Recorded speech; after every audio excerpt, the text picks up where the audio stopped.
The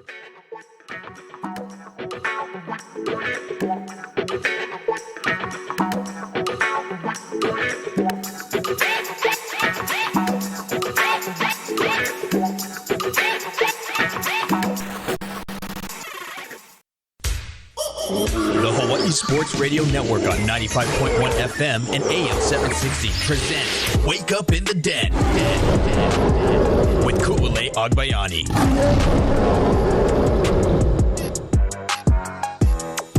Good morning, beautiful people. Let's wake up in the den. Happy Aloha Friday. Alongside Michael Lasquero, I'm Ku'ule Agbayani. Mahalo for tuning in, and we have a very special Aloha Friday show. We're going to have a lot of fun today, talking likely a lot of football, but a lot of everything else, as we are joined in studio for the entire hour by former quarterback and football coach, and now he has one of the most important jobs in the state of Hawaii as an athletics director for Waialua High School. You have also heard him on some of our high school football broadcasts throughout the last couple of seasons. So excited to have with us today, Darnell Arceneaux. What's up, Darnell? Let's get it. Glad to be here. It's been a long time. I've been waiting to get invited to the studio.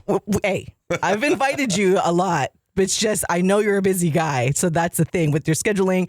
You know, before this, you said you had to drop your daughter off at school. You came here, and luckily we caught you right before school kind of starts up again, because once the public schools get underway, and especially football season right around the corner, I know you're going to be hard to get into the studio. So I'm happy that we finally get to make this happen. How are you, my friend? Glad to be here. It's good. The summer's rolling. OIA sports. We got a bunch of meetings this week, and just excited about everything. It's been a good summer. Got back from Vegas. My daughter had a little volleyball trip. Then we got some R&R and South Tahoe. So it's been a good, relaxing last couple of weeks, and back to the grind. When does the grind officially start? When do you have to report to work, I guess? Well, basically, I took vacation. I'm at work after this very long hour of some fun.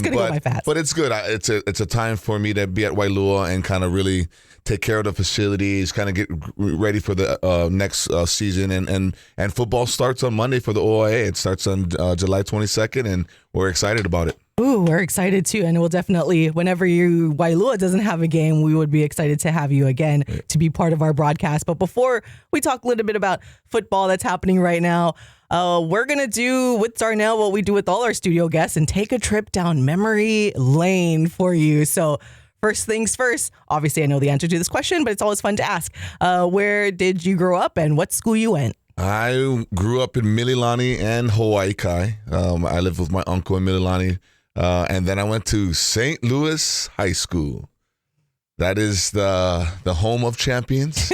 I got 3 state prep bowl champion rings. But the brotherhood at St. Louis, changed my life, and I wouldn't be sitting here today with you guys if I didn't have St. Louis and just really all the brothers I had growing up there. I mean, I have so many great brothers, whether it's from football or basketball or just some of my classmates that I went to school with, and so. I'm through and through a Crusader, and it's a big part of my life and my brother's life. I have a nephew that's going there this year, so I'm a Crusader through and through. Sounds good. And you talk about the brotherhood, and then your actual brother, Anthony Arceneaux, is coaching at the University of Hawaii. Do you have any other siblings, or is it? Yeah, we have another half brother named Justin that lives in LA, and he's a comedian, upstart comedian. So he's on his way, so he'll be all right also. So all boys growing up in the household. How was that, having all boys and no sisters? It was a lot of broken glass and tables and fights, and my poor mom and my uncle and grandparents that raised us. It was always a competition in the house of what we did. But my brother's my best friend. Both of them are good guys, and really proud of what kind of men and fathers they are. Awesome. And then a lot of us know you for football, but when I was looking at, doing some research before the show, you're also a basketball player as well. So tell us a little bit about what got you into those two sports and why you chose to stick to football specifically to continue at the college level and then a little bit professionally and then coaching. Yeah. Growing up, we actually got a chance to move to Long Beach when I was in like third, seventh grade. And then I got into some trouble. And then came back. I was always a basketball player. Basketball was my first love. I loved it. Really didn't start playing football until I was in 8th grade. It was the first time I played tackle football. And funny story, I was just thinking about this last night is, obviously the Popolo kid coming into Kalapuhaku, St. Louis, and, like, oh, you're going to play receiver right away. So I remember running at PE and this guy's fast. We got a receiver, telling Coach Kyle Lee, and Vinny Passes happened to be out there, and one of the quarterbacks overthrew a pass, and I introduced myself to Coach and Vinny, and then they're yelling at me to throw the ball back, and I grab the ball and I chuck it like 60 yards, and they both look at each other and they're like, we want you to go play quarterback too. So I did both, and that's kind of how I got stuck at quarterback and started playing this because I was always a defender in basketball. So that's kind of how my start at quarterback happened at St. Louis, and played intermediate and then JV and then varsity. So I always go back to some of my footwork in basketball and being a defender and a rebounder. We had some great teams at St. Louis when I played, and some great coaches. And I think a lot of the basketball stuff always translated to football, being able to just kind of move laterally and do some different things that you do in basketball because it's nonstop. So, but basketball is always my first love. I still kind of get in the gym with my daughter a little bit and run around. I'm not like I used to. But it's been fun. Hey, that's like all of us here. Not like we used to, but it's okay. I know we mentioned a little bit about potentially having you on for our basketball broadcast also. So we'll hopefully incorporate that this upcoming season as well. All right. So from St. Louis, obviously it's changed tremendously from then till now in terms of recruiting and choosing schools. But how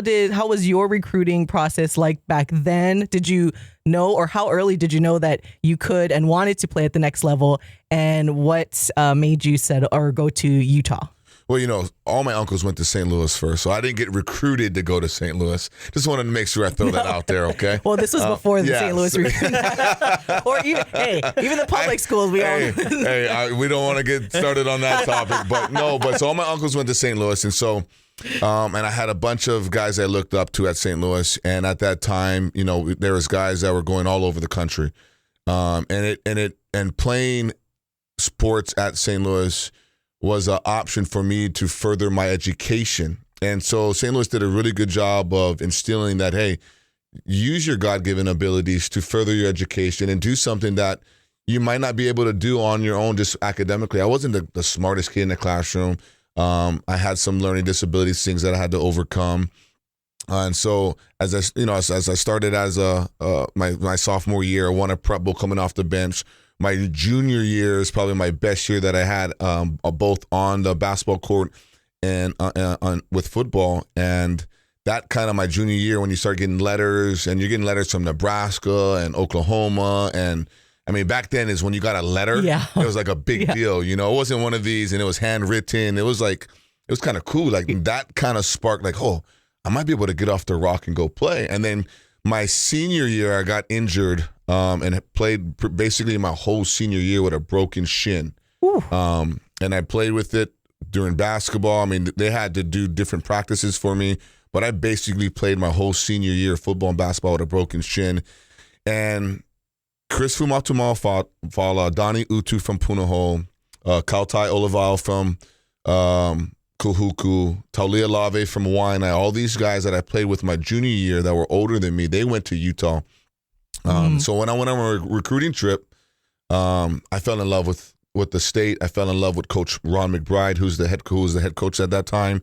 And they were one of the only schools that wanted me to play quarterback. When I went on my trip to UW, they wanted me to move to free safety. When I went to Colorado, they wanted me to move to free safety because at that time, that's what a lot of their best athlete was playing quarterback at some schools. And then when they brought him in, they moved them. And so my mom fell in love with Ron McBride and that I could also play quarterback. And that's how this whole thing started with me going to Utah. And And let me tell you, people always like Utah, and they have all these things about maybe the Mormons and all this just stuff. The preconceived I'm going to tell you right now, it's a beautiful state, beautiful people. You get all the seasons, the rivers, the lakes, the skiing, the ice snowboard.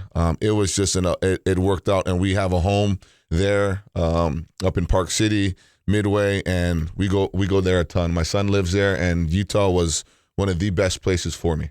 That's awesome. Yeah, I know a lot of people are like Utah, but good to hear good things. And I know so many of you just loved and appreciated Ron McBride so much for all he did. I know he came into town last football season and got kind of everyone together, and I was fortunate enough to be part of that event. And just the amount of love and compassion you guys all have for him and that he has for you guys and how all the inside jokes are still there.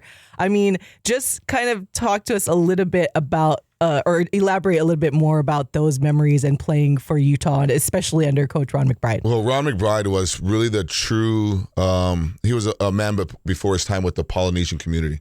Now you have all these other coaches that come in, they want the Polynesian players.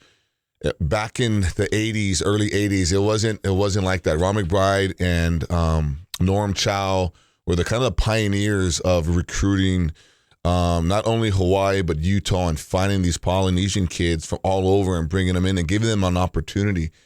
And then Ron McBride was also one that started putting Polynesian players in skill positions. It's always about they play in the line, the D line, and the O line. But he started taking Polynesian kids and saying, hey, we can put them at receiver, we can put them at linebacker, we can put them in the secondary. So Ron McBride is a father figure. A lot of us that went there didn't have a strong household with a father in it. And he filled that void and did a great job of it, always kept us accountable, taught us about responsibility. And he's a big part of why I'm here today. And so, but just, Ron, he's one of the few coaches that gets away with these little things. I remember being in the locker room, and we're getting waxed by somebody, and he's in there and he's like, you guys are playing like a bunch of cherries. You guys got to be a bunch of dogs. And it's just so funny where he goes. And I remember this one time, and I'll make sure I don't swear on the air. Yes, but no swearing. he's saying a prayer. Okay, he's like in the middle of a prayer and everybody's holding hands, and you can start to feel the tension starting to build up, and he starts to swear in the prayer, and everybody's squeezing everybody's hands because we're trying to hold in our laugh. But that's how passionate Coach Ron McBride was for his players, the University of Utah, and the fans. So it was an awesome experience playing for Ron. I love it so much. All right, we are joined in studio by Darnell Arceneaux. We got to take a quick break. When we come back, we will fast forward ever so slightly and just talk to you about how you got into coaching and everything like that, and then also get to some current football talk as well. So don't go anywhere. We'll be right back on the Hawai'i Sports Radio Network.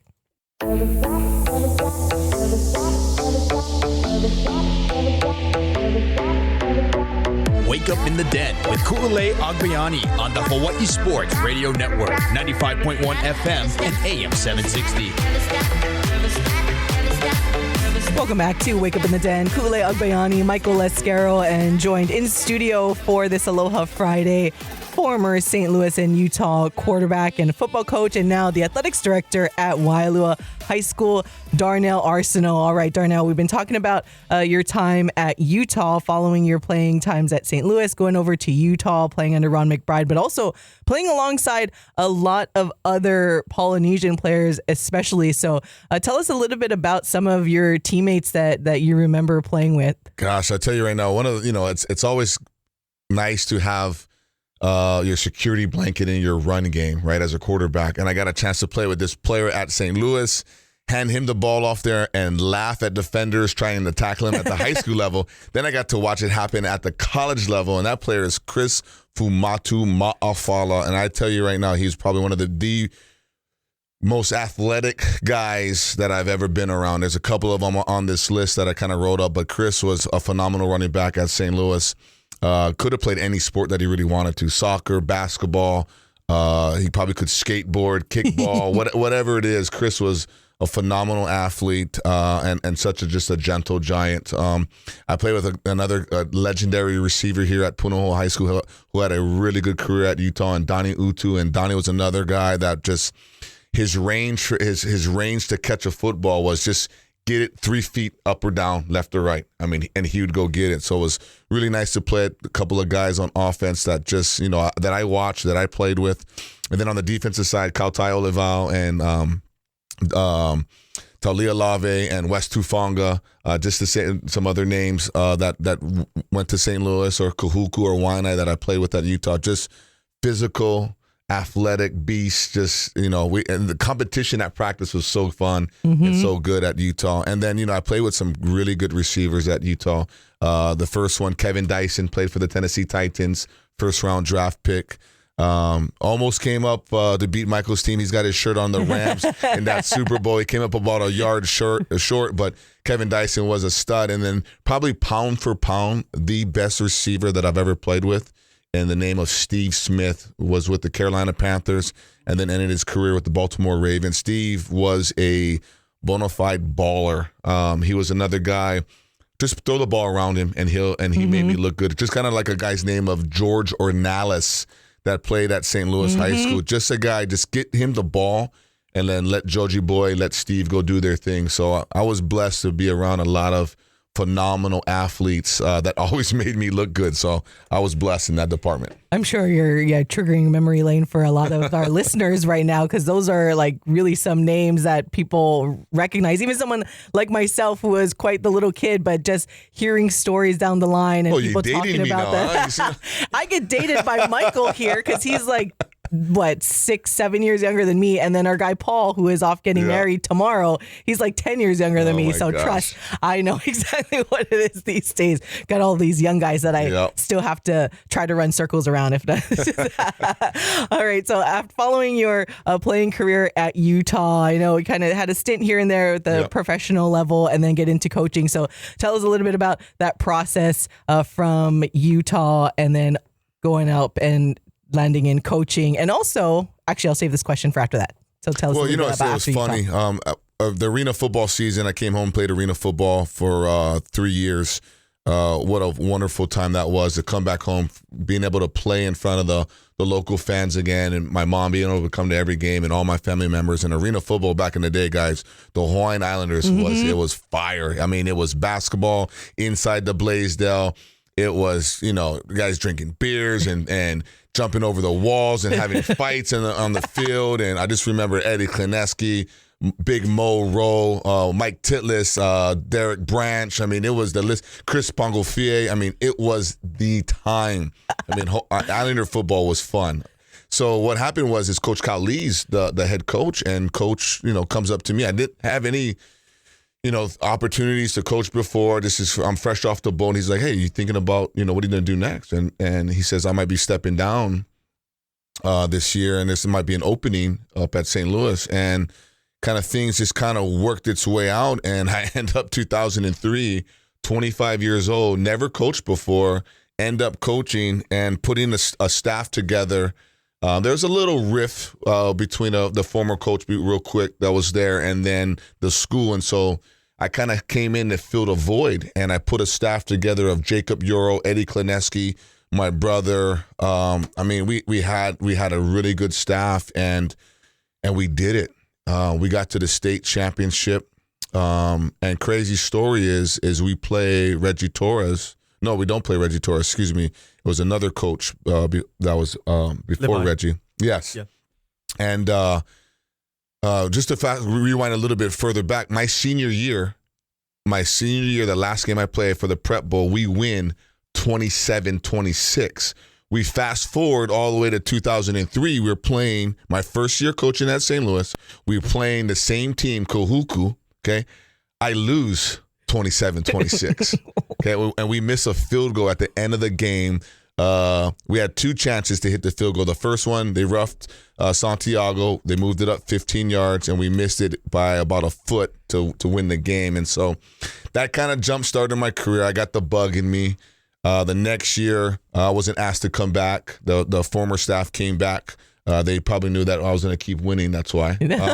Then I ended up going over to Mililani. Took a couple years off. Went over to Mililani, coached under a wonderful man and James Millwood, and learned a lot from him. And then was with Dr. Bramo, the principal at that time at Mililani. And then I got the head job there and coached there for 5-6 years. And then went back to St. Louis. And so that kind of just got the blood going. Then I got a chance to win a state championship with probably one of the best quarterbacks I've ever got a chance to be around and great people in Marcus Mariota. And so that was a true blessing. But I think, the coaching aspect of my life and that career, that part of my life was from being a quarterback. I think you were always a coach as a quarterback, knowing what the offensive line has to do, the receivers, the passing game, the run game, the protection game, and then just being a motivator as a quarterback kind of groomed me to be a coach. And I think you see that with a lot of, with Timmy and my brother, that are guys that are just in that offensive mind frame of just, making people around them better. And so that kind of got the bug in me going. I love that. And I kind of vaguely remember that. So I am a 05 grad from Mililani, and so I'm very familiar with Coach Millwood. And then I remember almost like right after I graduated, I think is when he retired. And then I was like, oh, Darnell Arceneaux is like the coach there now. It's so interesting how things kind of happened that way. So and just another little funny story is, so when I go to interview for the head job, the guy that goes in before me is Rod York.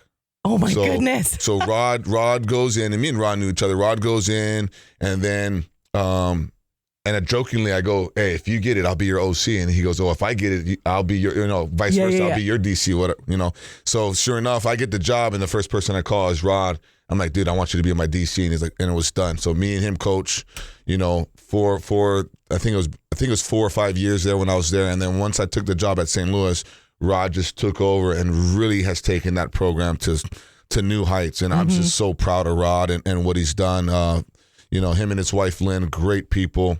And that program is the premier program, I think, in the state right now. I mean, they got it rolling. I went up to watch a little bit of a past league game of their 8th grade kind of team because my nephew plays at St. Louis. And I'm going to tell you right now, Mililani's got a lot of young trees. I mean, I don't know where these kids are growing up and what kind of. I need my daughter to drink some of that water out there in Mililani because they got some trees. The kids are big. They're working hard, and so I'm just so happy for Rod out there. All right, before we continue our conversation, you kind of brought up your daughter briefly. Now we cannot do a whole show without giving props and hearing at least the brief story about the most important people in your life. Tell us a little bit about your wife, Nicole, and how amazing she has been throughout your journey. And go back, tell us how you convinced this wonderful woman to spend the rest of her life with you. I feel like every time when somebody asks about how we met, me and her just look at each other and start laughing. So we met in dance class at Utah.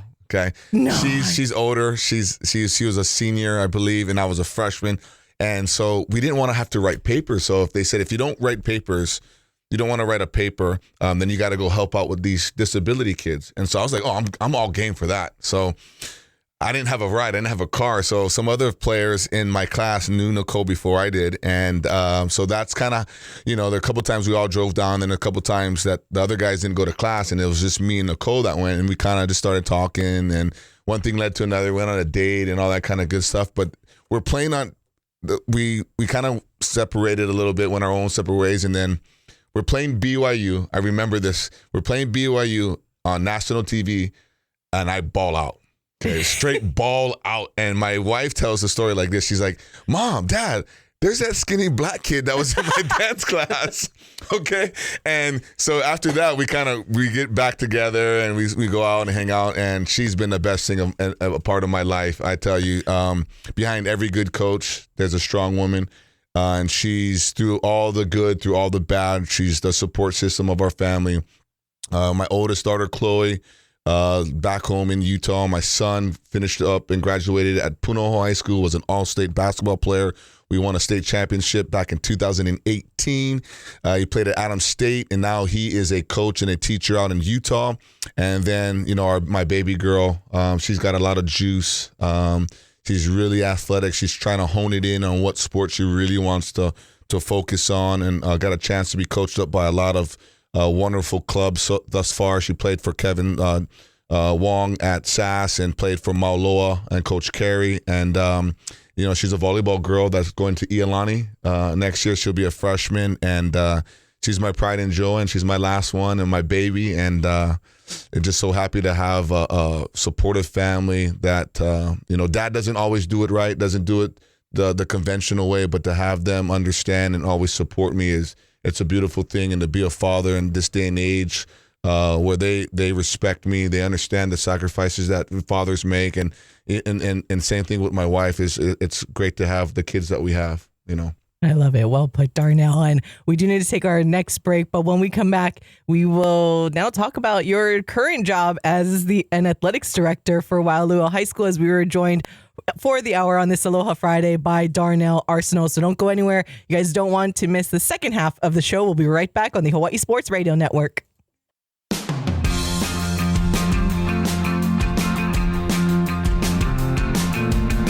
Back to more Wake Up in the Den with Ku'ulei Agbayani on the Hawai'i Sports Radio Network, 95.1 FM and AM 760. Welcome back to all of you, the beautifulest of all the beautiful people. It's Wake Up in the Den. I'm Ku'ulei Agbayani alongside Michael Lasquero on this beautiful Aloha Friday. And we are joined in studio by former St. Louis and Utah quarterback and football coach, and now the athletics director at Waialua High School, Darnell Arceneaux. All right, Darnell. So now we've talked a lot extensively about your football career and football life, and now we are here. You are the athletics director at Waialua. So just how did you, or what made you interested in becoming an athletics director? And when you did apply, did you realize how difficult the job is? How much you have to do as an AD. And we give our AD props all the time, all of our ADs, especially in the public school system, because we know firsthand how much you guys have to do, how many hats you have to wear, and all of these things. So yeah, how did you, when you were just maybe sitting around talking to your wife and you're like, I think I want to apply for this AD job. How did that go? Quick backstory. I spent 4 after St. Louis. I bounced around. Doug Simonis, former head coach at Kahuku, got the job at Occidental College. So I spent 4 years at Occidental College with him in Pasadena. And then once he retired, I came home for a year to coach my son's senior year at Punahou. And that time, I was also substituting at Mililani and then a bunch at Waialua. So the principal there is Principal Christine Alexander, that I knew from Mililani. Then I spent 2 seasons. I went back to coach 2 seasons at Servite. And then at that time, Christine had called me and said, hey, Darnell, Bryce Kaneshiro might be stepping down to move to his another school. Would you be interested in applying for the job? And we had talked about it when I was substituting. And I was like, you know what? I think, let me go talk to my boss, my wife, right? Yeah. Let me go talk to the real person on this one. And she goes, well, just go take the interview. And so I was coming home to get a hip replacement, my first hip replacement. I have both hips replaced. And so I met her a couple of days before I did my hip replacement. And I did the interview. And I was like, I kind of liked it. I went over everything with her. I was like, this sounds kind of right up my alley. I get to become home. The coaching thing was kind of, I was trying to make that jump to the next level, and I was just having a hard time. Then I started to take a deep in look at myself and like, hey, what's the next steps after coaching? And I go, well, it's obviously to get in administration. And I go, well, I have an opportunity now to get in administration. So I said, you know what, I'll do it. I want it. So I did another follow-up meeting. She said, well, I need 5 years. I don't want you to get the bug and go back to coaching. Can you promise me 5 years? And I said, yes. And so I did my surgery, I got the job, and then the craziest thing happened, and this is God is good. The whole state, the whole country shut down because of COVID. And I would have got released and fired from my previous job of coaching. And so I happened to just take this job at the right time, and it's worked out. I love Waialua. It is a hidden gem. The families, the communities are so supportive of the student athletes, and it really got back to what sports was really about. Even though we've won here in the last couple of years with volleyball, girls going back-to-back OIA D2 champs, and our boys with their first ever boys championship, OIA D2 championship. It's the pure of why we play sports. It's about participation. It's about the sportsmanship. And it's about playing, and that's what we really get down at Waialua. We're not blowing anybody out in football. We're having competitive games, and it's just so good to see the kids go out and play the game the right way, and to have a community that supports these young student athletes. Because in North Shore, you can go surf, you can go hang out at the beach, and so we get the best of both worlds. And we ask our student athletes, hey, just be where your feet are in Waialua. If you're in the classroom, be in the classroom.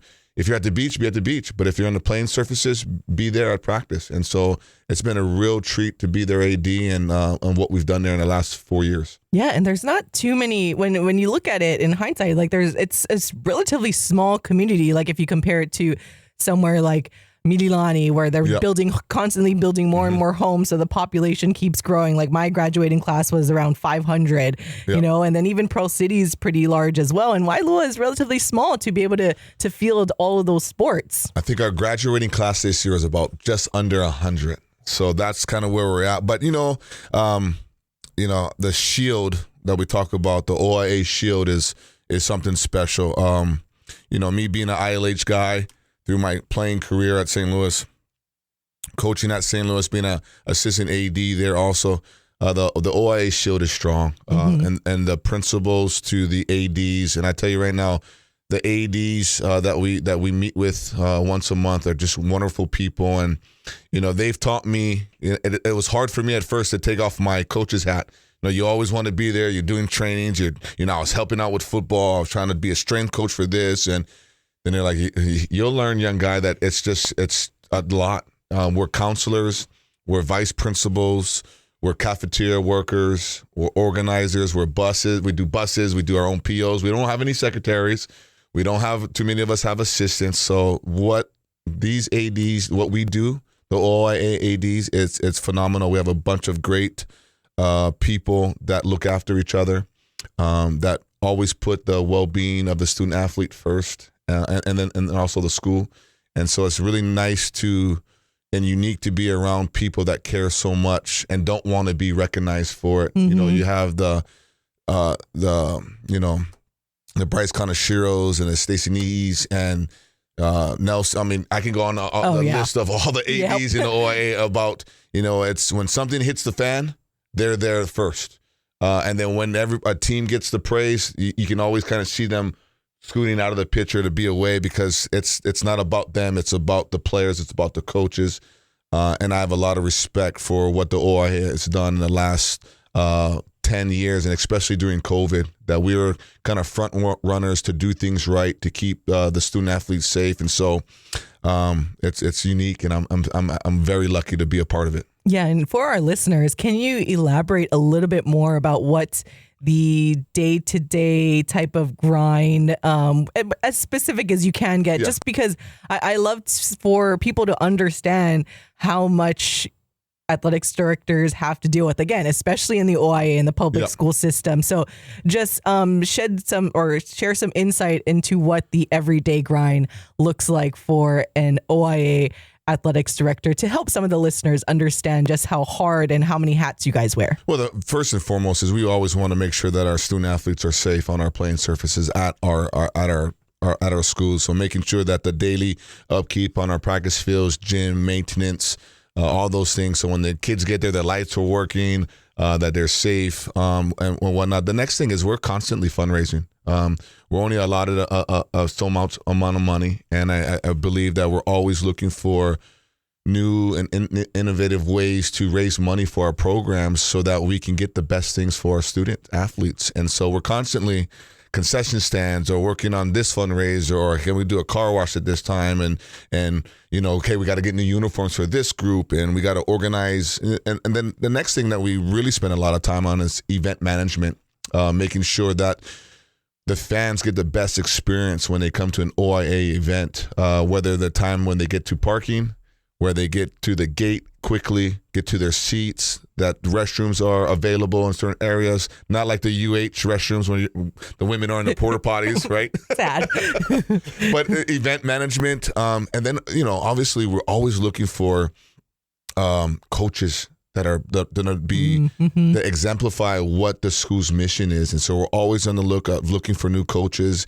We're doing a lot of self-reflection on our coaches and evaluations to make sure that it's the right fit. And then obviously our support staff within the athletic administration, looking for great assistant ADs, whether it's, some of your coaches, and then just grabbing some of the teachers and getting a community within your own school to help out, working at the concession stands and selling T-shirts, your security guards. And so it is a daily grind on just, and then let's go talk about the student aspect of the athlete, of making sure they're following up on their grades and behavior. So again, we take off so many different hats and throw them on. And everybody said, I usually get to school about 7:30, and sometimes I don't leave until 8 or 9, and those are some of the grind days where it's, it is what it is, and we got to get it done.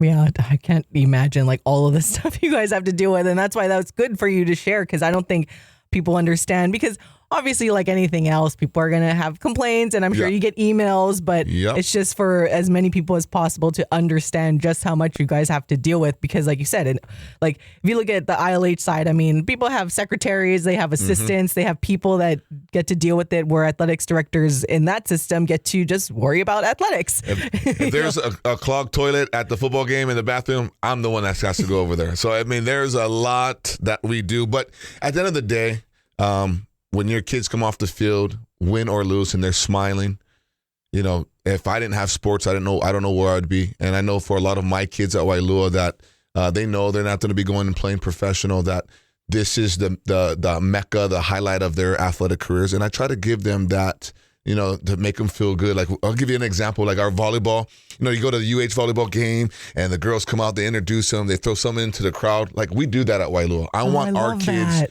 to experience that, what it means to hear their name being called out, recognize every starter, and then have them throw something to their family or their friends. It means a lot, not only to the players, but also to the families, knowing that, hey, this administration here at Waialua is trying to do the best for our kids, win or lose, win or lose. And the kids get that. So the kids play a little bit harder, and they're like, hey, the boys were like, hey, coach, do we get to do that this year too? And I'm like, yeah, let's do it. Let's go. I love that. And that's part of the reason why we love being the radio partner of the OIA, because we will bring you guys some of the big matchups, a lot of football, but we try to spread out our coverage. Well, first things first, evenly between boys and girls coverage, and then just trying to hit as many schools. Like, I remember Ramona at the AD at Kailua asking me, how do you pick the schools? Because she was kind of wondering, why we were at this girls basketball game. I think it was Kailua, and I forget who they were playing, but, not a big time matchup. But for us, we like to at least give this coverage to these kids that they likely maybe won't make the playoffs to be on Spectrum, or they're not a big enough game for Spectrum, or, like you mentioned, possibly not going on to the next level. So it's been really rewarding for us here at Hawaii Sports Radio to try to spread out our coverage for these games to all of as many schools as we can, and as many different sports as we can, with a sprinkle in the top. Obviously, your top the games you just have to cover on there. And Campbell's, you have to, and Mililani's of the world. We cover all the championships, right? So you're kind of they're going to be on our station eventually for the championship or the playoff. So the regular season, we try to sprinkle in everything else. But before we go to our next break, is there any maybe coaching openings or fundraisers coming up that you want to tell everyone about at Waialua? Well, we do have some things coming up. We're going to be doing a car wash here shortly. We have our Instagram. You can go to Waialua_athletics. Bulldogs, check us out there, and we always post everything on our website. So even if you get down to Waialua and you come to a game, we have the best concession stand in the state. We got my girl Lahela always on the grill and cooking for us. So if you want a good meal and some good food at a Waialua game, you guys come check us out. I might have to go just for that. Let's go. I don't know. Has Paul Honda been out there yet? That is the guy. If you want to know, he will let you know about the soy chicken. I know he's always posting about like the concession stands at different places, but now I'm gonna have to go out there to test it out. All right, got to take our last break, but we'll be back in a couple of minutes as we are joined in studio by with Darnell Arceneaux. So we'll be right back on the Hawai'i Sports Radio Network.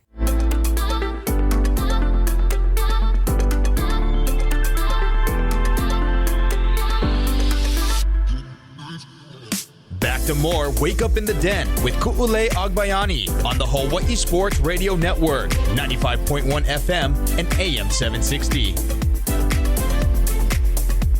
Welcome back to Wake Up in the Den. Ku'ulei Agbayani, Michael Lasquero, and joined in studio by Darnell Arceneaux. Had a really fun and extensive conversation about all kinds of things with Darnell. So if you missed any of it, you can go ahead and listen on demand at hawaiisportsradio.com or wherever you get your podcasts. And we are recording on video, so you guys can watch it on our YouTube channel a little later today. So follow us on social media when you know everything is available. All right, Darnell, we have about 10 minutes left in the show. So just some fun topics for you. We were talking during the break and right before we went to break about the awesome food that you guys serve at Waialua high school games. But what is your favorite food or some of your favorite foods? Oh, man, I'm a local boy through and through. I love a good Hawaiian plate. You know, squid luau is my favorite. I have a auntie out in Waialua, and she makes the best squid luau. So the Hawaiian plate, you know, lau, lua pig, lomi salmon, poi. That's where I live right there. I'm in that. I can't disagree with you there. I'm the same way. I actually just had like Hawaiian food 2 days ago, and like 2 days in a row, I just throw in the lomi salmon, mix it in the poi, and then eat the lau. That's perfect right there. Oh, it sounds so good. With adult beverage, I'm even better. A little bit of poke too. I love poke. What's your favorite style of poke? Oh God, I'm a spicy tuna. I love and then I do some kimchi, shrimp, and then just the Hawaiian style. So just give me some ahi with just some salt, and I'm good. Little bit soyu, I'm good. Ooh, do you have a favorite restaurant? Aside from the concessions at Waialua. Yeah. I'm spoiled. I just get it from Auntie. That's why my I get it. Yeah, I get it. When you eat out, sometimes it's not as good as when you get a home cooked meal. So we're a lot of cookers in our households. All right, next one for you. So we talked a lot about your playing career and whatnot, but who were some of your favorite professional, either football or basketball players when you were growing up, and who are some of your favorite players that are playing right now? Oh, my favorite player growing up, though, there's only one guy that looked like me and played like me when I was kind of growing up, and that was Randall Cunningham for the Philadelphia Eagles, and that's why I'm an Eagles fan. I kind of try to mold my game after him, football-wise. Basketball-wise, I was you guys might not know the name. His name was Latrell Sprewell, for the Golden State Warriors. That's kind of who my game at basketball, kind of a slasher, one dribble, get to the rack kind of guy. That was kind of who I modeled my game after. And, you know, I think today's game of football, you know, I love Marcus. I love Tua. I love my St. Louis brothers that are doing it. But I think that the quarterback that, you know, when I watch now, I go, wow. You know, Lamar Jackson, Josh Allen, those guys, I just kind of marvel at their size and their ability to dominate the field, the whole field, vertically, horizontally, with their legs, with their arms. And I think both those guys will have big years. And then I think, you know, basketball is such a sport that is really super athletic. And I look at guys like leaders, and I was always a big Chris Paul fan. But I got to still go with my GOAT, who is the GOAT. And I want to put this to bed with everybody. Michael Jordan is the GOAT. Okay? Michael Jordan is the best basketball player of all time. So I just want to put that out there. My son's probably like listening, going, "Oh my God, Dad, I can't believe you said that." But I'm a Michael Jordan guy. I grew up with him.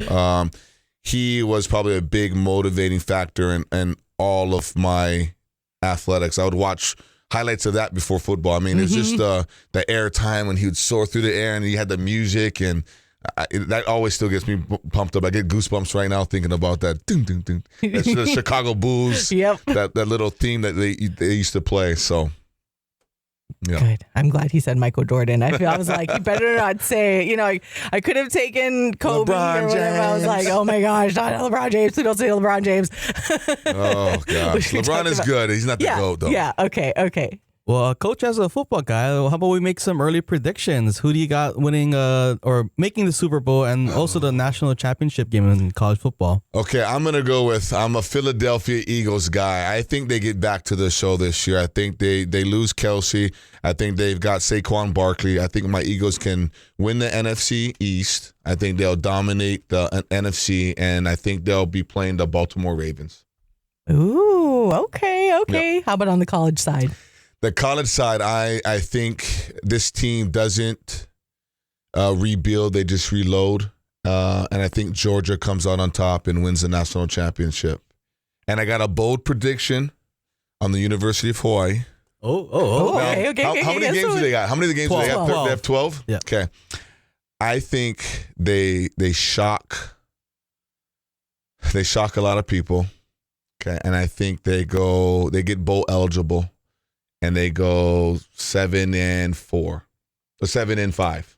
I think that's a reasonable, and they get bowl eligible. And I think they got a chance maybe to win one late to get to an 8-4 type of record. I think they shock some people and they really make a stride. I think Timmy and this staff has done a great job of doing it the right way, building with their kids in their program, showing them love.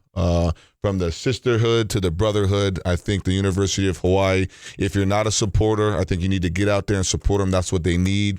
They need it like the old days and they need it to be like the University of Utah and Alabama. It doesn't matter about the record. It's about the love and the support that we put out. The more we get people in the stands, we already know the heart of these boys will play for us. So win or lose is put butts in seats and let's make it work for them. I like it. The 8 wins. That'll make me at least easily clear my futures bet that I did, the over 5.5. So that's all I'm worried about. But yes, the 7, just to remind everyone too, they need to, if they win the 2 FCS schools, only 1 will count towards that bowl eligibility. So they do need to push for that 7 or 8 games to make a bowl game. But I love it. And that was kind of going to be our last question, as we have just a little over 2 minutes left. And what maybe just elaborate a little bit more on your thoughts of Timmy and the coaching staff and what they've built, and more of what we can anticipate this year from this team. Just being up around the campus since my brother's been there, just the vibe, the energy is it's amazing. I'm looking forward to it. The tailgating, the hanging out, and the facilities. What they've done in the last couple of months it's awesome. I can't wait to see that place filled up against. Was it Delaware State or UCLA? UCLA when we shock everyone and beat UCLA on national TV. Exactly, and it's just fun. We bought season tickets. We're gonna support the University of Hawaii and all the teams that they have there. Whether it's volleyball with Kate Lane that helps train my daughter, and all the sports. So we love the University of Hawaii. We want to support the University of Hawaii, and there's no better than to do it and become season ticket holders. Yeah, and since you'll be at every game, we're looking forward to potentially we're just going to tease the audience a little bit. We're maybe bringing back, at the very least, we're bringing back the weekly segment with Darnell Arceneaux on the show during football season. And at most, we might have a own separate podcast going on that we need to brainstorm after this. So I know the audience would love to hear more of your insights, and everyone enjoyed you joining the show and talking not only UH football, high school football, and then, of course, when the NFL starts. And even though we got to hear a little bit more about the Eagles, that's okay. I'm like, I don't know about the NFC. You got to go through the Chicago Bears first and Caleb Williams. So the Bears. Last thing, going back to college football a little bit, I did want to ask you about, Dylan Gabriel, because that was another futures bet that I put in as Dylan Gabriel to win the Heisman. And as a former quarterback, what do you see in Dylan and his potential to win the Heisman and all the pieces that he has working for him there in Oregon? Well, it seems to have worked out for Bo Nix and everybody that's come to Oregon. You're going to have the resources. You got a great coaching staff, and you got a guy in Phil Knight that will pay for everything. So Dylan's in a great hands. I think he has a great year, and I think it's going to be close. It might come down to one of those last games for him to have a Heisman moment in a big situation, for him to get that award, and it would be so awesome to have 2 local boys have won that prize. And so I think sky's the limit for him right now, and I'm hoping that he stays healthy and that he can ride this thing all the way to a Heisman championship. Pretty Heisman crazy Trophy. if he gets there and is one of the finalists, because he would only be the second one to win, but just the fact that we've had multiple finalists and not only from Hawaii, but then you had Colt Brennan as well, and how much great football that Hawaii, the small little state of Hawaii, can produce. All right, about 30 seconds left, Darnell. I'm going to give you the final words. Just want to say, everybody, have a great end of your summer. It's going to be a wonderful football season. Please support all of your local high schools with their sports. Parents, coaches, let's always do it the right way. Let the kids play, let the officials officiate, and let the coaches coach, and just enjoy everything. That's perfectly well said. That's how we hear before all of the games that we hear from the PA announcers. All right. But on that note, thank you again to Darnell Arceneaux for joining us in studio today. For Michael Lasquero, I'm Ku'ule Agbayani. You guys can listen to this on demand later on, but have a great weekend. Bye. Aloha.